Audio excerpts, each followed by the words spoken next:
ओंकारं बिंदु संयुक्तं नित्यं ध्यायन्ति योगिनः सामदं मोक्षदं चैव ओंकाराय नमो नमः समेताराय चित्तस्वभावाय भावाय सर्वभवन्तरक्षिणे वन्दे तु सर्वसिद्धे ध्रुवं अचलमणोजं कन्दपत्रे मोक्षामि समे पाहुडमिणमो केवली निज स्वरूप को परम रस जाम धरो परमानंद समसार कुंद कुंद मुनि चंदवर अमृत चंद मुनि आत्म वसी बंदो पद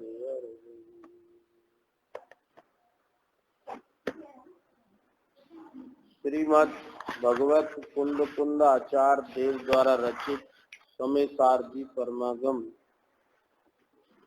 की 49वीं गाथा में आत्मा का असाधारण लक्षण कहा, जिसमें रस, अरूप, अगंध, स्पर्श और अव्यक्त के टीका में आचार्य अमृतचंद सूरी ने 6 वचन कहे और अनिर्दिष्ट संस्थान में 4। इसके बाद अलिंग ग्रहण की चर्चा प्रवचन सार की 172 गाथा के आधार पर चल रही है। अरसमरूपम गंधम अबद्धं चेदना गुणम सत्वम जाडयलिंगहृदं रमणतीर्थ संधारम चेदना गुण गुंधरूप रस शब्द वियक्तन जीवन बलिलिंग ग्रहण नतीयन संस्थान भाकुमते। जीव को अरस, अरूप, अगंध, अव्यक्त, चेतना, गुणयुक्त, अशब्द, अलिंग ग्रहण और जिसका कोई संस्थान नहीं कहा गया ऐसा जानो। इसमें जो अलिंग ग्रहण गाथा का जो वचन है, उस अलिंग ग्रहण पर आचार्य अमृतचंद सूरी ने यहाँ 20 वचन लिखे हैं। उनमें प्रथम 6 वचनों में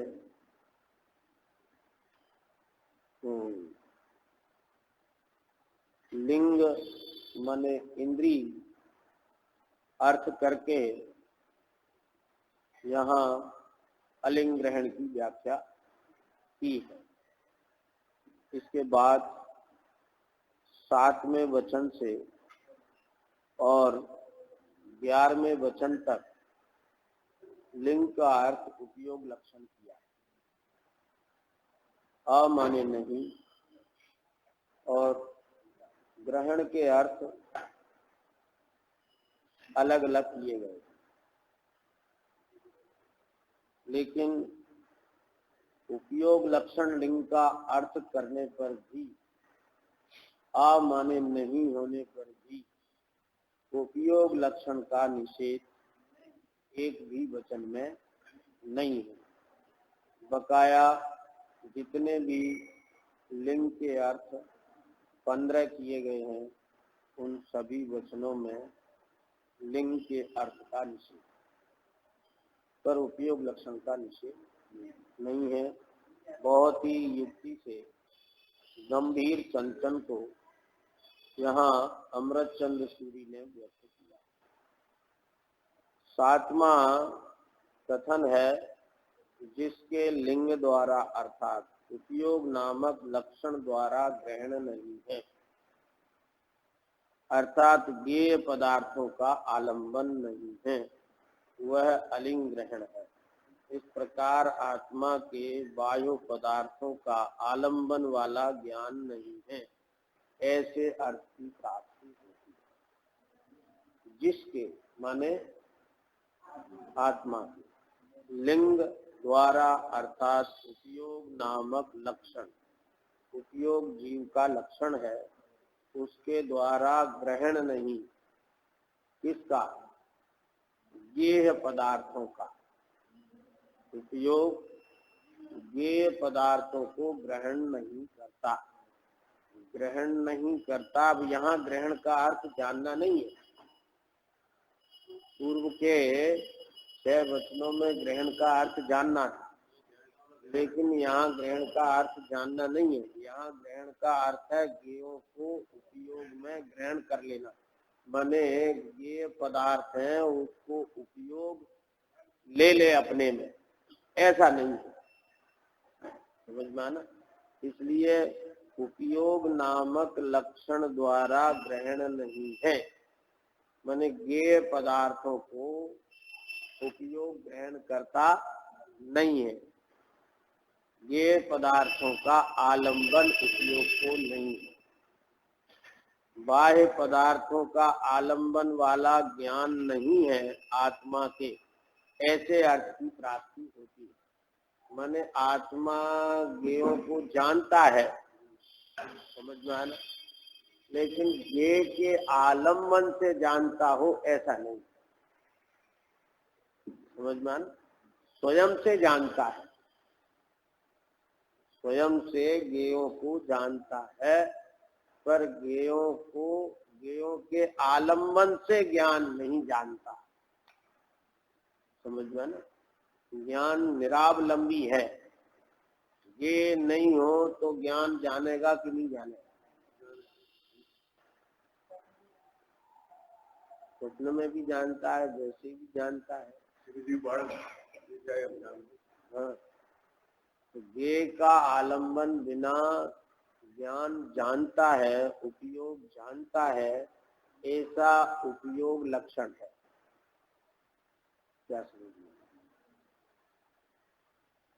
गे पदार्थ ज्ञान में प्रविष्ट नहीं होते, गे पदार्थ ज्ञान में आते नहीं, ऐसा ज्ञान चमत्कारी है। समझ में आना? शास्त्रों में, अध्यात्म ग्रंथों में कथन आता है कि ज्ञान चैतन्य चमत्कार है। ज्ञान है वो चैतन्य का चमत्कार है। क्या चमत्कार है? कि बाह्य पदार्थों को ग्रहण किए बिना जान लेता है, ये चैतन्य का चमत्कार। कुछ लोग तो ब्रह्मवश ऐसा भी कहते हैं कि जड़ का चमत्कार। चमत्कार को नमस्कार। वे चमत्कार का अर्थ क्या मानते हैं? धोखा देना। समझना है ना? यहाँ बड़ा अतिशय है, बड़ा चमत्कार। क्या चमत्कार है? वो अतिशय को भी चमत्कार नहीं मानते, अतिशय को जानते ही नहीं कि अतिशय क्या होता है। भ्रम से अतिशय मानकर उसको चमत्कार मानते। नैनागिरी की शायद बात थी, तो वहाँ दर्शन करने गए सागर से, तो वहाँ किसी ने, पुजारी ने या किसी ने बताया कि जब यहाँ अभिषेक करते हैं तो आंसू निकलते हैं।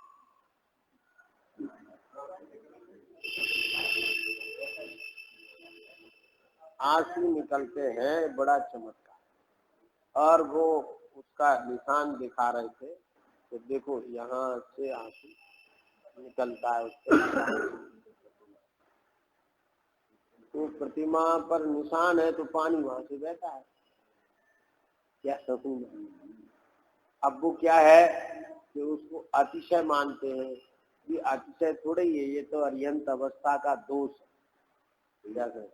प्रतिमा में तो ऐसा नहीं है, लेकिन कोई ऐसा माने कि आंसू निकलना अतिशय है, तो वो अतिशय नहीं है, दोष है।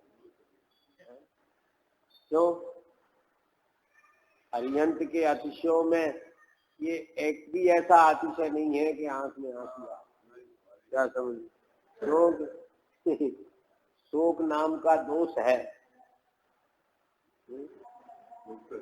तो वो अतिशय थोड़ा ही है, पर उसका चमत्कार कैसा है? कोई कहते हैं कि यहाँ केसर बरसती है, इस तरह की बातें होती हैं। कोई कहते छत्र हिलता है यहाँ। कोई कहते हैं कि प्रतिमा का रंग बदल गया।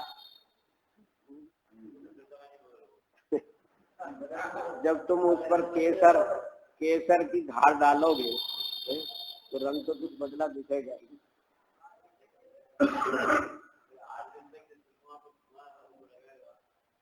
अरे पहाड़ी पे हाँ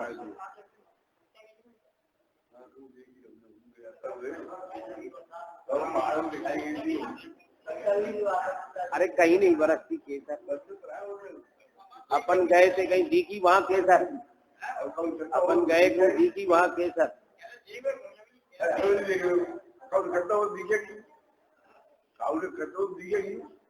और काऊ पक्षी की बीट हो वैसी तो है, काऊ पक्षी की बीट बा कलर की हो, तुम यही समझोगे केसर बरस रही है।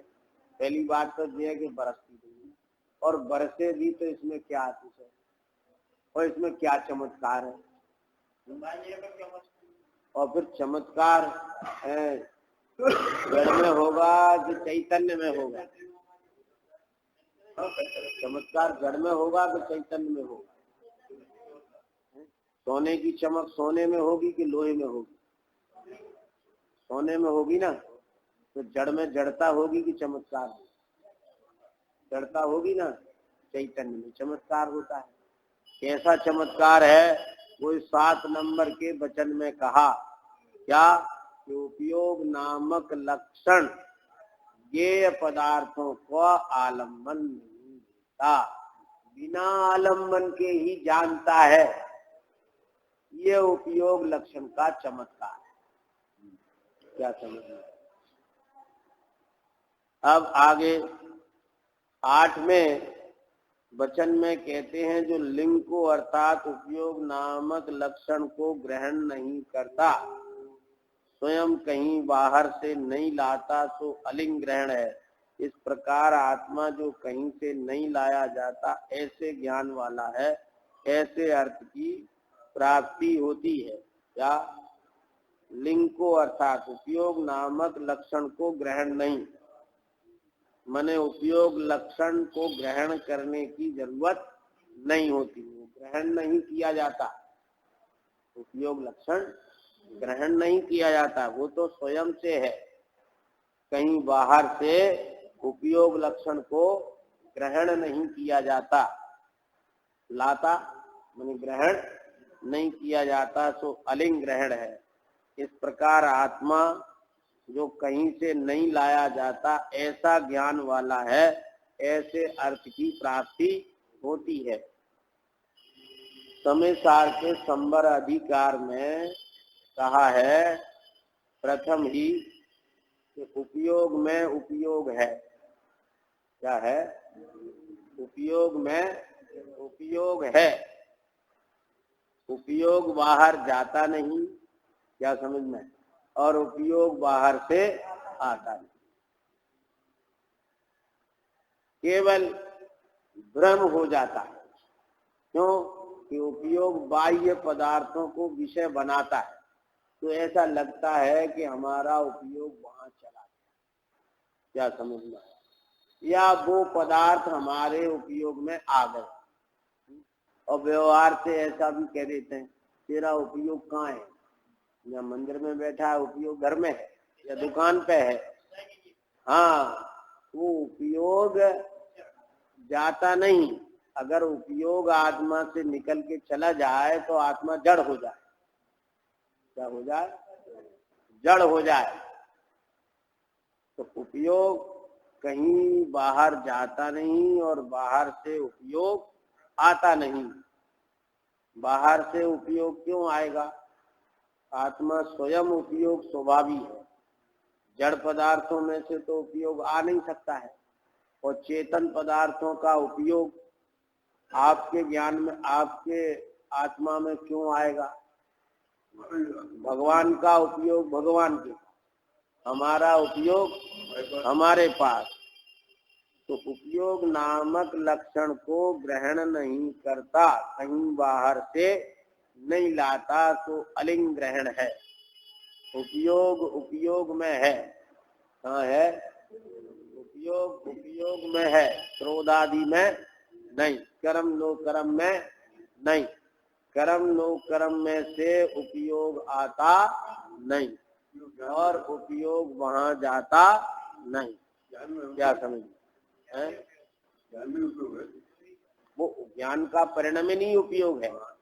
ज्ञान के व्यापार को उपयोग कहते हैं, माने उपयोग कहीं से आता नहीं। तो उपयोग में उपयोग है, ज्ञान में ज्ञान है। ज्ञान में ये आते नहीं, और ज्ञान भी कहीं से आता नहीं। ज्ञानावरण के क्षोभसमय से ज्ञान आता नहीं। क्या समझ में? आता नहीं। तो उपयोग उपयोग स्वभावी आत्मा स्वयं है, इसलिए वो कहीं से लाया नहीं जाता, ग्रहण नहीं किया जाता। इस प्रकार आत्मा कहीं से नहीं लाया जाता, ऐसे ज्ञान वाला है।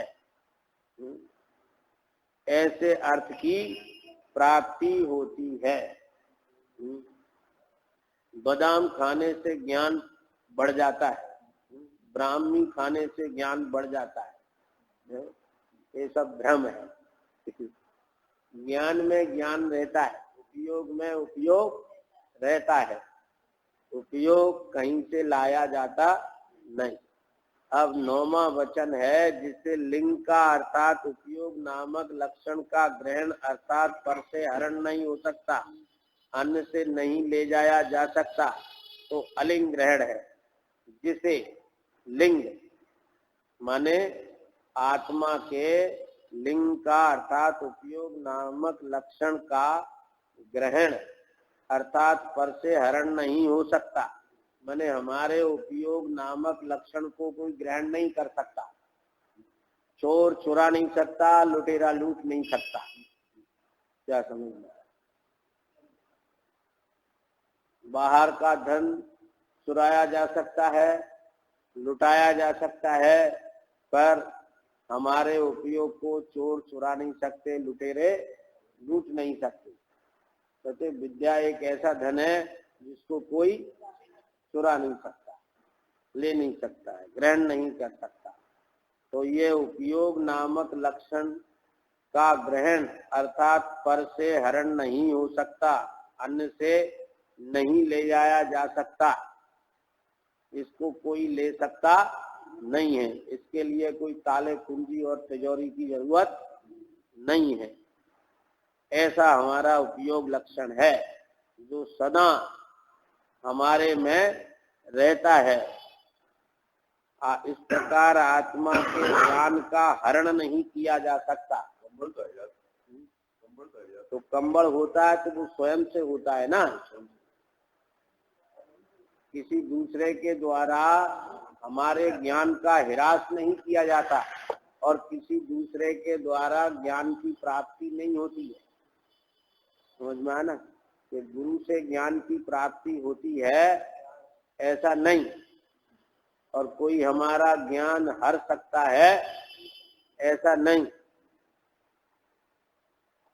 अब आगे 10वां वचन है, जिसे लिंग में अर्थात उपयोग नामक लक्षण में ग्रहण अर्थात सूर्य की भांति उपराग मलिनता विकार नहीं है, वह अलिंग ग्रहण है। इस प्रकार आत्मा शुद्धोपयोग स्वभावी है, ऐसे अर्थ की प्राप्ति होती है। जिसे लिंग में अर्थात उपयोग नामक लक्षण में, आत्मा में जो उपयोग नामक लक्षण है उसको ग्रहण नहीं लगता।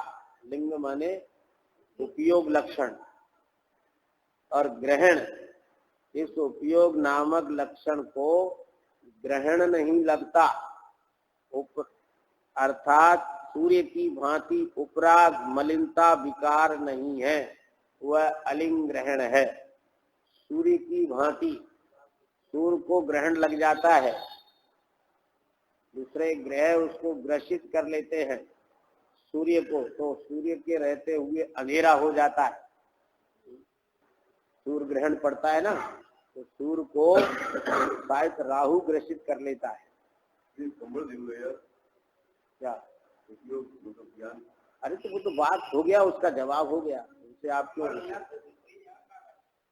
स्वयं से होता है ना, स्वयं से होता है। वो मोह राग देश जो है वो ज्ञान को ग्रसित नहीं करता। मोह राग देश साथ में है, निकट है, फिर भी वे इस ज्ञान का घात नहीं करते। समझ में आना? उपराग मलिनता विकार नहीं है। जैसे सूर्य को ग्रहण लगता है तो उसमें विकार हो जाता है, ऐसे ही आत्मा उपयोग को मोह राग देश अति निकट होते हुए भी वह ज्ञान को उपयोग को मलिन नहीं कर सकते। उपयोग मलिन नहीं होता, विकृत नहीं होता। इसलिए इस प्रकार आत्मा शुद्धोपयोग स्वभावी है, ऐसे अर्थ की प्राप्ति होती है। समझ में आया ना? माने राग देश मोह आत्मा के उपयोग के साथ बरतते। समझ में आया ना? उपयोग ज्ञान गुण का परिणमन है और राग देश मोह जो है वो श्रद्धा और चारित्र का परिणमन, मिथ्या श्रद्धा का परिणमन है और राग देश चारित्र का परिणमन है, जो बिल्कुल उपयोग के नजदीक निकट बरतते हैं, जहाँ प्रदेश भेद भी नहीं है। क्या समझ में आया? फिर भी वह उपयोग मलिन नहीं होता, हाँ, प्रमत्त भी नहीं। हाँ, वही है, ये शुद्धोपयोग स्वभावी है आत्मा। समझ में आया ना? अब कोई तो ऐसा अर्थ करता है कि जो उपयोग मलिन होता है उसको यहाँ नहीं लिया। समझ में आया ना? वो तो उपयोग ही नहीं है, हाँ, आत्मा ही नहीं है, क्योंकि वो तो मलिन हो गया ना, अशुद्ध हो गया ना, तो वो ना उपयोग है ना वो आत्मा है। यहाँ तो जो उपयोग आत्म सन्मुख है वही आत्मा का लक्षण है, वो शुद्धोपयोग है। क्या समझ में? अब क्या कहें? है पहली बात तो जो है, जो उपयोग लक्षण है वो त्रिकाल होता है, तो फिर गुण मानने लगते हैं। क्या? तो गुण मानने लगते हैं। जो उपयोग लक्षण त्रिकाल है तो गुण मानते हैं, तो कहते भैया गुण तो अव्यक्त है, लक्षण व्यक्त होता है। क्या समझ में आया? और उपयोग है वो अशुद्ध नहीं होता। तुमने भ्रम से मान रखा है कि जो उपयोग बहिर्मुख हो गया तो वो अशुद्ध हो गया। ये उपयोग ऐसी चीज है कि ये कितना भी बहिर्मुख हो जाए, समझ में आना, पर के साथ पर में एकत्व बुद्धि करे है अनादि काल से पर में एकत्व बुद्धि किए हुए है। ये आंख नाक कान वाला अपने को मानता है, जानता है, फिर भी यह उपयोग मलिन नहीं होता। एक ही प्रदेशों में, एक ही द्रव्य के अंदर उपयोग भी है और मोह राग देश भी है, कोई दूसरा द्रव्य नहीं है। एक ही आत्म द्रव्य में उपयोग भी है और मोह राग देश भी है। समझ में आना? और प्रदेश भी एक ही है। उन्हीं असंख्य प्रदेशों में मोह राग देश है, उन्हीं असंख्य प्रदेशों में उपयोग है। क्या समझ में आया? पर उपयोग कभी भी मोह राग देश रूप नहीं होता, और मोह राग देश उपयोग को मलिन नहीं कर पाता। हाँ, वह मोह राग देश उपयोग को मलिन नहीं कर सकता। क्या करें? इसको छठवीं गाथा में कहा कि प्रमत्त अप्रमत्त रूप नहीं होता ज्ञायक भाव। उपयोग नामक लक्षण कहो अथवा ज्ञायक भाव कहो, एक ही बात है। क्या समझना?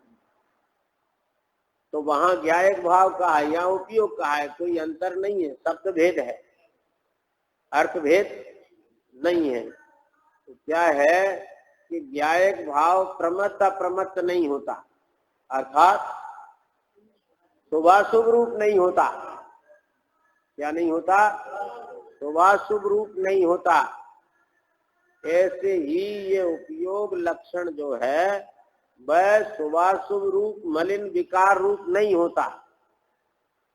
सूर्य की भांति उपराग नहीं है।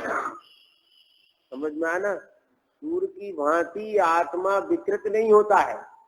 सूर्य ग्रहण पड़ता है तो सूर्य विकृत हो जाता है, उसका प्रकाश आवृत हो जाता है। क्या समझ है? नहीं हो जाता है। हाँ, ऐसे ही उपयोग नामक लक्षण सूर्य की भांति उपराग नहीं है। सूर्य की भांति उपयोग विकारी नहीं होता है। क्या समझ में? आप कहेंगे कि अनादि से शुद्धोपयोग है कि अशुद्धोपयोग है? ये अशुद्धोपयोग तो उसको इसलिए कहते हैं कि वह शुद्ध स्वभाव को लक्ष्य नहीं बनाता, अपनी शुद्धता आप नहीं देखता। समझ में आया ना? इसलिए उसको अशुद्धोपयोग कहते हैं। दूसरी बात यह है कि अशुद्धता का निमित्त बनता है, इसलिए उसको अशुद्धोपयोग कहते हैं। वास्तव में उपयोग मलिन हुआ ही नहीं है, आज तक नहीं हुआ, और है नहीं, और होगा भी नहीं। उपयोग सदा से शुद्ध है। समझ में आया ना? शुद्धोपयोग भी दो प्रकार का होता है। एक अशुद्धोपयोग के अभाव होने पर होता है शुद्धोपयोग, और एक शुद्धोपयोग सतत होता है। ये उपयोग दोनों व्याख्या दो प्रकार है कि अशुद्धोपयोग बहिर्मुक्ता मिट्टी है, अंतर्मुक्ता होती है, तब शुद्धोपयोग होता है, वो आत्मा का लक्षण नहीं है। बहिर्मुक्ता उपयोग की है, इसलिए उसको अशुद्ध कहते हैं। वो अंतर्मुख होता है तो वो अशुद्धता मिट्टी है, तो उस उपयोग को शुद्धोपयोग कहते हैं। वह शुद्धोपयोग आत्मा का लक्षण नहीं है। उसको लक्षण मानने में क्या दोष है? अव्याप्ति दोष है, क्योंकि लक्षण त्रकाल होता है और वह शुद्धोपयोग अनादि से नहीं है, इसलिए वह लक्षण नहीं है। यहाँ तो उपयोग नामक लक्षण की बात कहते हैं, उसमें उपराग मलिनता नहीं है, इसलिए उपयोग शुद्ध है। समझ में आया ना? अनादि से ही उपयोग शुद्ध है, वह अशुद्ध हुआ नहीं है, नहीं हो सकता भी नहीं है। क्या समझ में? कितना भी पर में एकत्व बुद्धि करे फिर भी वह उपयोग अशुद्ध नहीं होता। और बड़ी विचित्र बात क्या, बहुत से मुमुक्षु ऐसा मानते हमारा आत्मा शुद्ध है और उपयोग अशुद्ध। ऐसा है, आत्मा शुद्ध है और उपयोग अशुद्ध है। कि उपयोग लक्षण है कि नहीं? कि हाँ, उपयोग लक्षण है, पर उपयोग तो अशुद्ध है। उपयोग अशुद्ध है और आत्मा शुद्ध है, ये कैसे पता पड़ गई आपको?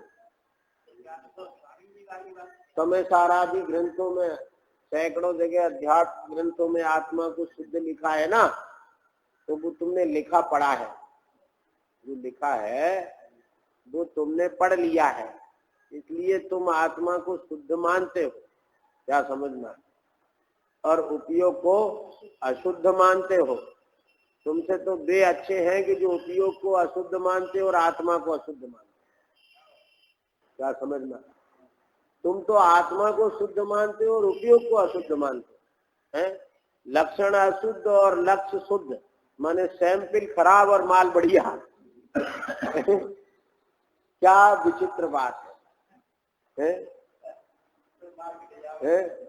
कोई माल देखने आता है और सैंपल दिखाता है तो सैंपल गंदा निकलता है तो बिकवाल कहता है कि सैंपल ही गंदा है, माल बहुत बढ़िया है। क्यों साहब? ये बात कोई स्वीकार कर लेगा? तो तुम कैसे स्वीकार करे हो कि उपयोग अशुद्ध है और आत्मा शुद्ध है? क्या समझना? अरे वो पर्याय वाला उपयोग अशुद्ध है और जो उपयोग गुण है, ज्ञान गुण है ना, वो उपयोग जो है शुद्ध है, वो आत्मा का लक्षण है। होशियारी में ऐसा कहीं होता है भैया? वो तो शक्ति है, गुण तो शक्ति है। शक्ति कभी लक्षण नहीं होती है, व्यक्ति लक्षण होती है। लक्षण प्रसिद्ध होता है और लक्ष्य प्रासाद्यमान होता है। ये बात समय सार परिशिष्ट में आई है। लक्ष्य प्रासाद्यमान, आत्मा प्रासाद्यमान है और उपयोग लक्षण प्रसिद्ध है। तो शक्ति प्रसिद्ध नहीं होती है, व्यक्ति प्रसिद्ध होती है। इसलिए गुण तो लक्षण हो नहीं सकता है। क्या समझ में आया? और उपयोग पर्याय है, वो मलिन है, तो फिर आपको शुद्ध उपयोग की प्रतीति कैसे हो गई? तभी तो कहते हैं इससे दो अच्छे हैं जो उपयोग को शुद्ध मानते, अशुद्ध मानते और आत्मा को भी अशुद्ध मानते। तुम उपयोग को अशुद्ध मानते और आत्मा को शुद्ध मानते हो, तो तुम्हें भी अशुद्ध आत्मा की प्रतीति होती है, शुद्ध आत्मा की नहीं। क्या समझ? क्योंकि तुम्हें लक्षण अशुद्ध दिखाई देता है तो लक्ष्य अशुद्ध दिखाई देगा। तुम तो उसमें लिखा है, सुना है, इसलिए बोलते हो कि आत्मा शुद्ध है, पर तुम्हारी प्रतीति में आत्मा अशुद्ध आया। क्यों? कि तुम्हें लक्षण अशुद्ध दिखाई देता है, तो लक्ष्य अशुद्ध है। सैंपल खराब है तो माल कभी बढ़िया नहीं हो सकता। क्या समझ? और देखो, अनुभव प्रकाश नाम का ग्रंथ है, उसके प्रथम पृष्ठ पर ही लिखा है क्या? कि जो ज्ञान ये बाहर प्रवर्त रहा है, क्या समझ में आया? वह नहीं, उसको वानगी कहा है। वह ज्ञान वानगी है। उसमें वानगी कहो, सैंपल कहो, लक्षण कहो, एक ही बात है। तो कहते वो ज्ञान वानगी है, इसी को पकड़ के आत्मा की प्रतीति होती है। क्या समझना? तो ज्ञान तो पर को जानता है, वो तो ज्ञान ही नहीं है। क्या समझना? हाँ, अव्यक्त के वचनों में प्रवचन रत्नाकर में आया है क्या? कि जो ज्ञान पर्याय पर ज्ञेयों को जानती है, वह तो वो ज्ञायक, वो ज्ञेय ज्ञायक का संबंध है, पर आत्मा से उसका कोई संबंध नहीं। उस ज्ञान पर्याय का आत्मा से कोई संबंध। हाँ, वो ज्ञान पर्याय ज्ञायक पर ज्ञेयों की ज्ञायक ज्ञान पर्याय, वो ज्ञान पर्याय जो पर ज्ञेयों की ज्ञायक है, उसका ज्ञेयों से संबंध तो है, क्योंकि वो ज्ञेय है और वो ज्ञायक है, पर आत्मा से उसका कोई संबंध नहीं। ऐसा प्रवचन रत्नाकर में लिखा।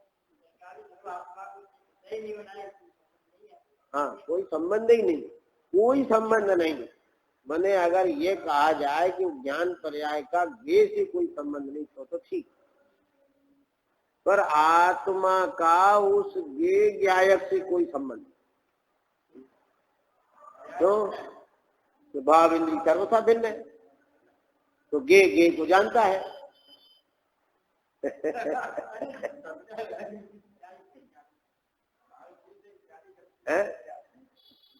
ज्ञेय को जानता है। बड़े बड़े पंडित नहीं निकाल पाए ये अर्थ, ज्ञेय को जानता। वो ज्ञायक ही है, वो ज्ञेयों का ज्ञायक है।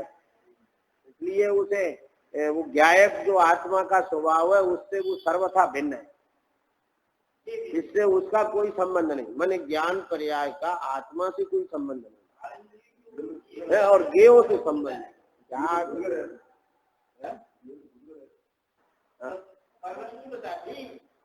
तो यही तो कह रहा हूँ, जो ज्ञान पर वस्तुओं को पुद्गल को जानता है वो ज्ञान पुद्गल ही है। हाँ, वो आत्मा का उससे कोई संबंध नहीं है। कहते भी डर नहीं लगा कि हम क्या कह रहे हैं कि उसका आत्मा से कोई संबंध नहीं है। माने ज्ञान पर्याय का संबंध ज्ञेयों से है पर आत्मा से नहीं। भगवान ज्ञान पर को जाने तो भी ज्ञान मलिन होता नहीं है। ऐसे सर्व विशुद्ध ज्ञान अधिकार में कई कलश है, 220, 21, 22 इस तरह के कलश हैं, जिसमें ये कहा है कि ज्ञान कभी मलिन होता नहीं। वो ज्ञान जो जानपना है वो उसकी स्वच्छता है।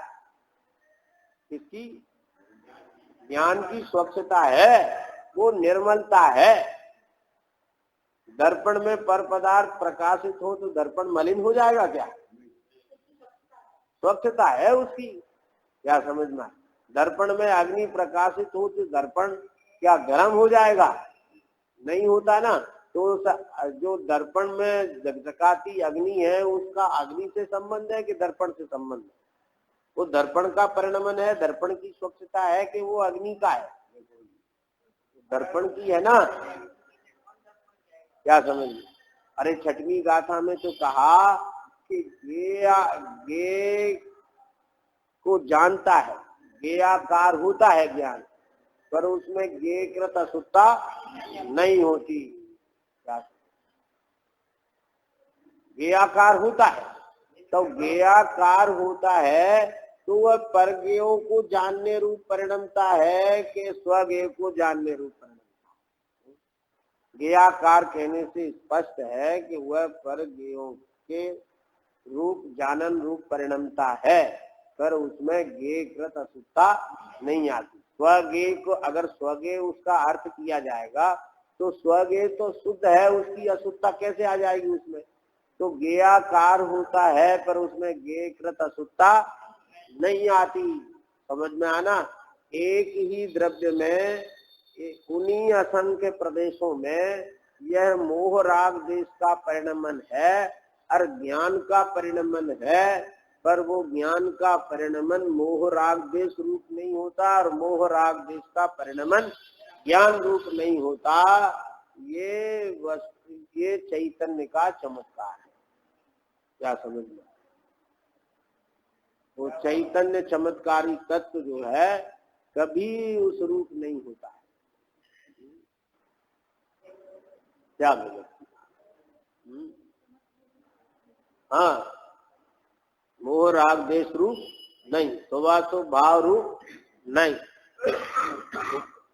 सूर्य की भांति उपराग मलिनता विकार नहीं है, इसमें उपयोग नामक लक्षण में।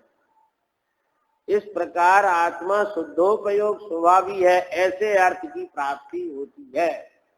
समझ में आना? आत्मा सदैव शुद्धोपयोगी है, सिद्धों जैसा शुद्ध है। सिद्धों जैसा शुद्ध कैसे है?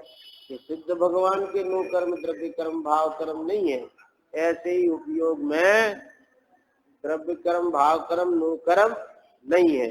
तो देखो, इस 10वें वचन में भाव कर्म से भिन्न कहा उपयोग का है। भाव कर्म से भिन्न कहा उपयोग मोह राग देश को ग्रहण नहीं करता और मोह राग देश उपयोग को ग्रहण नहीं करता। समझ में आना? मोह राग देश की मलिनता को उपयोग ग्रहण नहीं करता और ज्ञान की निर्मलता को मोह राग देश ग्रहण नहीं करता। क्या करें? बोलो। और एक ही द्रव्य है और एक ही प्रदेश है, पर वह उसको ग्रहण नहीं करता, वह उसको ग्रहण नहीं करता। ऐसा आत्मा शुद्धोपयोग स्वभावी है, इस अर्थ की प्राप्ति होती है। अब देखो यहाँ भाव कर्म को उपयोग से भिन्न कहा, समझ में आना। भाव कर्म को उपयोग से भिन्न कहा। देखो 7वें वचन में गेय पदार्थ भिन्न कहे, क्या गेय पदार्थ उपयोग से भिन्न कहे। और 8वें वचन में बाह्य पदार्थ उपयोग को ग्रहण नहीं, उपयोग बाहर से नहीं आता। और 9वें वचन में उपयोग बाहर नहीं जाता, उपयोग बाहर नहीं जाता। और 10वें वचन में उपयोग के साथ रहने वाला मोह राग देश उपयोग में नहीं आता, और उपयोग मोह राग देश में नहीं जाता। अब 11वां वचन आता है, इसमें पौद्गलिक द्रव्य कर्म को ग्रहण नहीं करता उपयोग। भाव कर्म हो गया ना इसमें 10वें वचन में। अब 11वें वचन में द्रव्य कर्म, फिर उसके बाद चलेगा नो कर्म। लिंग द्वारा अर्थात उपयोग नामक लक्षण द्वारा ग्रहण अर्थात पौद्गलिक कर्म का ग्रहण जिसके नहीं वह अलिंग ग्रहण है। इस प्रकार आत्मा द्रव्य कर्म से असंयुक्त है, ऐसे अर्थ की प्राप्ति होती है। क्या समझ में? आत्मा द्रव्य कर्म से असंयुक्त है, उसको छूता भी नहीं है। लिंग द्वारा अर्थात उपयोग नामक लक्षण द्वारा ग्रहण अर्थात पौद्गलिक कर्म का ग्रहण जिसके नहीं है। उपयोग पौद्गलिक कर्म को ग्रहण करता नहीं। आत्मा द्रव्य कर्म से असंयुक्त है। समझ में आना। लोग तो मानते ज्ञानावरण के क्षयोपशम से ज्ञान होता है? ये तो ज्ञानावरण के क्षयोपशम को छूता भी नहीं, असंयुक्त है। वस्तु भिन्न है तो उसके प्रदेश भी भिन्न है, उसका परिणमन भी भिन्न है, उसका भाव भी भिन्न है। द्रव्य क्षेत्र काल भाव उपयोग नामक लक्षण की और पौद्गलिक कर्म की ये चतुष्टय भिन्न है।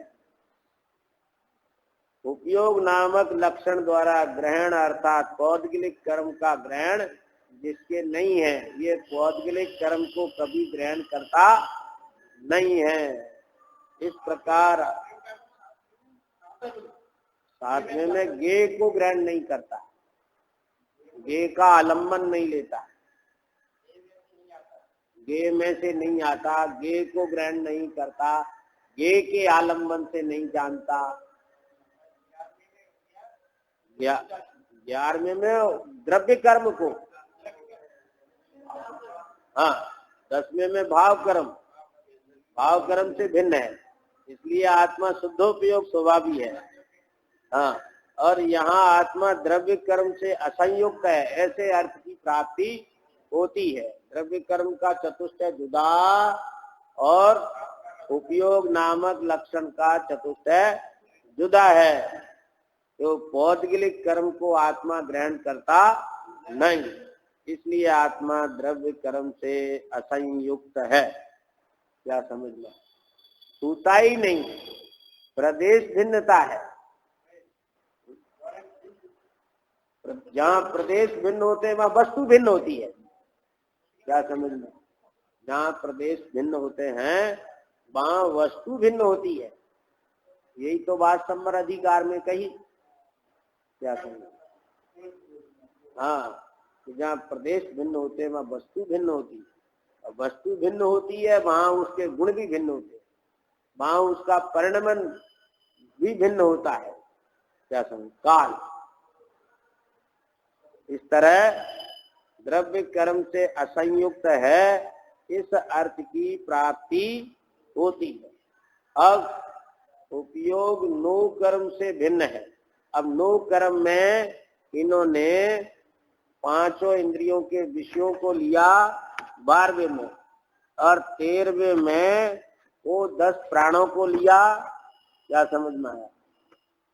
और 14वें में लौकिक साधन मात्र पुरुषेंद्री को लिया और 15वें में जो पाखंडियों का भेद है उसको लिया और 16वें में स्त्री पुरुष नपुंसक भेदों को लिया और 17वें में द्रव्यलिंग को लिया। इस तरह ये सब नो कर्म में आ क्या समझ लो।